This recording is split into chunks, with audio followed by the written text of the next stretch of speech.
One of the votes that Mitch McConnell will need if the Republicans do manage to pass health care is Senator Luther Strange of Alabama. Nice to see you, sir.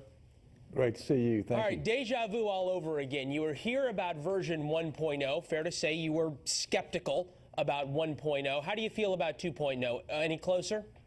Well, I think we're making progress, and progress is good in this debate. Of course, our thoughts and prayers are with Senator McCain. I hope we'll use this week that we've added to make progress, and I'm looking forward to that.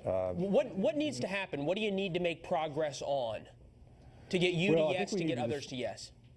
Well, we're getting closer to yes. I'm proud of Ted Cruz and his efforts to inject some choice for consumers. I want to make sure Alabama's protected. You know, states that handle their Medicaid program with efficiency and creativity and didn't add able-bodied people shouldn't be penalized in this process. I guess my bottom line is I want to see us address this looming Obamacare disaster. Failure to do that would be a reneging on our promise to the American people, and that's what concerns me. You talk about reneging on a promise to the American people. Someone who is a firm no is Senator Rand Paul. He talks about the very same thing. Take a listen.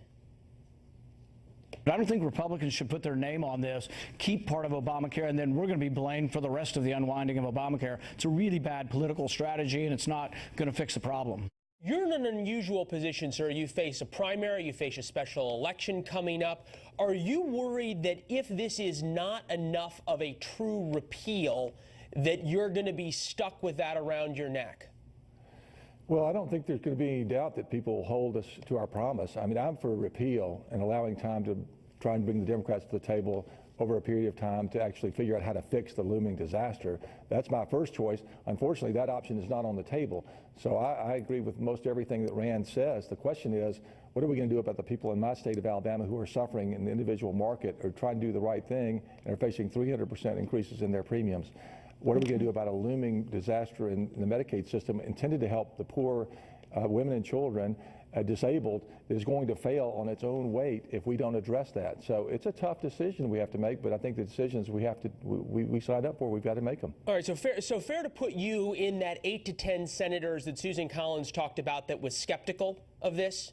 Fair? I think it's fair to put. Okay. Yes. So, but this is my question, and this seems to be what every senator in your position wants to balance, which is that on one side you're having the exchanges with huge premium increases, up 300%. Those constituents you've got to take care of and think about. And then on the other side, you've got all of these constituents who are counting on the Medicaid dollars and the Medicaid expansion that happened. How do you balance that? Or can you? Does there have to be a winner and a loser? Well, we're all losing right now under the current system. That's clear. So now we have to figure out how to improve on that. I'd like to have perfection. My perfection message would be to repeal the whole thing, bring in market reforms like Senator Cruz is suggesting, and fix a system going forward and make it stable. That is not, given our 52 senators with their diverse state interest, realistic, it seems to me. So I, again, think progress is better than no progress, and that's what I'm hoping to see come out of the debate this week. Again, my bottom line is protecting Alabama, which did the right thing. It didn't expand under Obamacare, and addressing the hard-working men and women in my state who are getting crushed by these individual premiums and aren't actually receiving any health care. They may have, quote, insurance, but they're not going to be able to see the doctor they want. Access being another issue that is yet to be dealt with. You made a little news the last time you were here with us and with your staff as well, that the president had called the day before trying to whip your vote on version 1.0. Has that happened on version 2.0 yet? Have you talked to the president? Has he tried to woo you yet, or is that yet to come? He hasn't called me yet, but now that we have another week for the debate, I expect I'll be talking to him, and I'm glad to do that. I think he's trying to get us all to yes, and his involvement personally will be critical to our success. All right. You think, very quickly, you think he's doing enough on this? You know, we saw those tweets where he seemed to basically say, hey, this is up to Republicans in the Senate. Do you still believe he's really firmly behind this and really putting his weight behind it?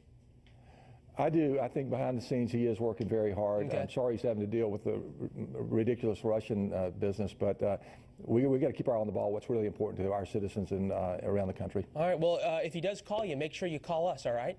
I will. I promise. All right. Thank you, Senator. Good talking to you.